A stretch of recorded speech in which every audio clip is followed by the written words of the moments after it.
Now student, first of all I am explaining you one variable graph. One variable graph, you know student, that in this type of graph we are presenting only one information. जब हमें किसी एक ही information को present करना पड़ता है तो हम उसको वन वेरिएबल ग्राफ कहते हैं. जस्ट लाइक यहाँ पर हमने देखे ये क्वेश्चन है, इसमें डिफरेंट मंथ्स में हमें प्रोडक्शन बताना है. That is we are presenting production of different months. तो हम एक ही चीज को प्रोडक्शन को बता रहे हैं इसमें. This is known as one variable graph. So this will be how you can make the one variable graph. आप पहले सबसे पहले ग्राफ में x एक्सिस, दो एक्सिस प्लॉट करेंगे, x and y axis. x axis में आप प्लॉट करेंगे months. So months are January, February, March, April, May and June. ने y एक्सिस में आप प्लॉट करेंगे प्रोडक्शन. प्रोडक्शन देखिए आप ये 5, 10, 15 लिए. So this is the graph that in one variable graph. इसमें हम प्रेजेंट कर रहे हैं हमारे प्रोडक्शन को मंथ वाइज. तो फर्स्ट ऑफ ऑल हमारा जनवरी मंथ में देखिए प्रोडक्शन हमारा था, दैट इज ये प्रोडक्शन हमारा क्विंटल्स में. Production will be 5. सो हम यहाँ पर सबसे पहले प्लॉट करेंगे यहाँ 5 के आगे. देन फेब्रुवरी में हमारा प्रोडक्शन हो गया 8. इसके बाद देखिए मार्च में प्रोडक्शन हो गया कितना 10. फिर मार्च में अगेन हमारा प्रोडक्शन कम हो गया 5 हो गया. फिर अप्रैल में देखिए अगेन प्रोडक्शन विल बी 10. 13 मई में हमारा प्रोडक्शन हो गया 30. मतलब यहाँ पे हम मई लेंगे और यहाँ पे हम इसको 13 पर जाके प्लॉट करेंगे.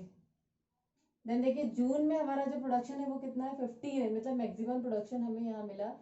तो इस तरह से हमने ये जो पॉइंट्स प्लॉट किए, then we will join these points. तो हमें इससे ग्राफ, जो ग्राफ मिलेगी, कर्व मिलेगी, वो कहलाएगी वन वेरिएबल ग्राफ. देखिए हमने सबसे पहले यहाँ प्लॉट किया था, अब हमने इसको ज्वाइन किया, फिर ये नीचे आ गया हमारा प्रोडक्शन.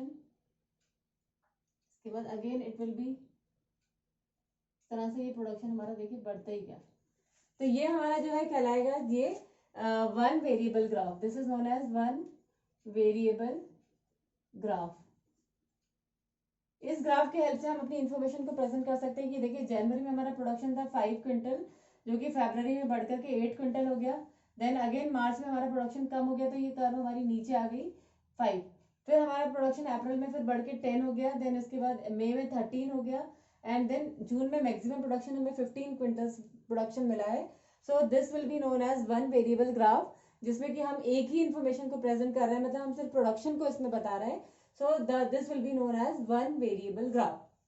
Now students, अगर हमें suppose two variable graph बताना है, तो हम नेक्स्ट हम जो एग्जांपल दे रहे हैं आपको टू वेरिएबल ग्राफ का हम दे रहे हैं कि अगर हमें दो चीजें प्रेजेंट करनी. सपोज हमने यहाँ पे जो प्रोडक्शन प्रेजेंट किया था, अब इसके साथ साथ अगर हम सेल्स भी बताएं कि हमने जो प्रोडक्शन हुआ उसमें हमारी सेल्स कितनी हुई.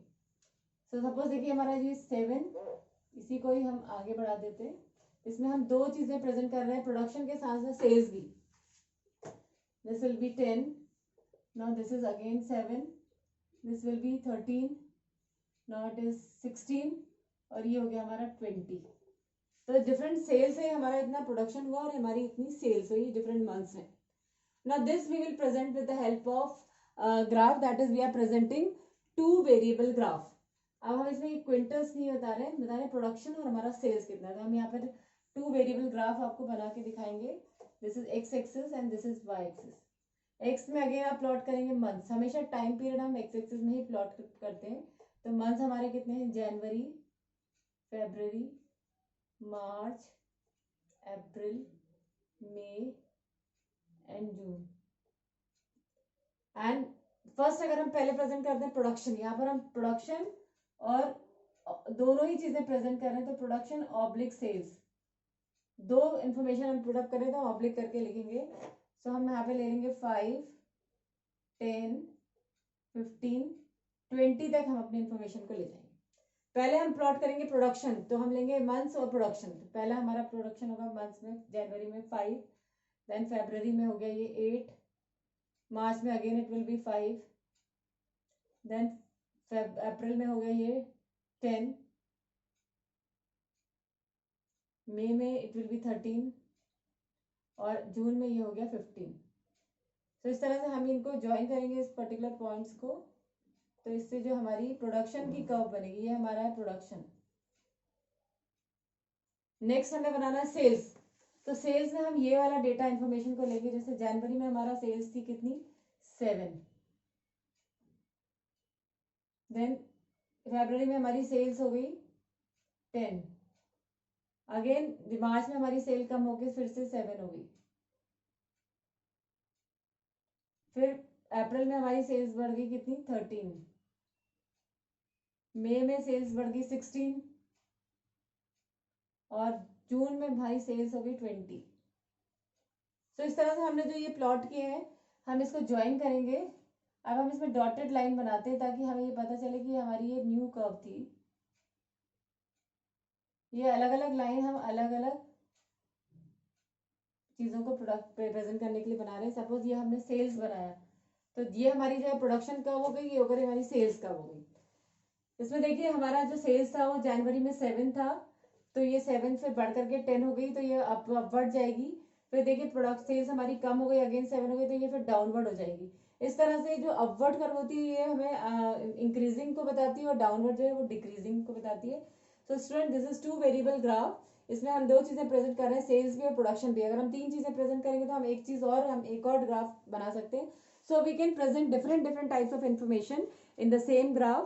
Simultaneously, we are presenting different information in the same graph is known as one variable or two variable graph. So इसको हम कहेंगे जब हम 2 information को put up करेंगे तो it is 2 variable graph. अगर हम एक ही information present कर रहे हैं तो it is 1 variable graph. और अगर हम 2 से ज़्यादा information को present कर रहे हैं तो it may be 3 or more than 3 variable graph. So we can present different information in the same graph by making different curves.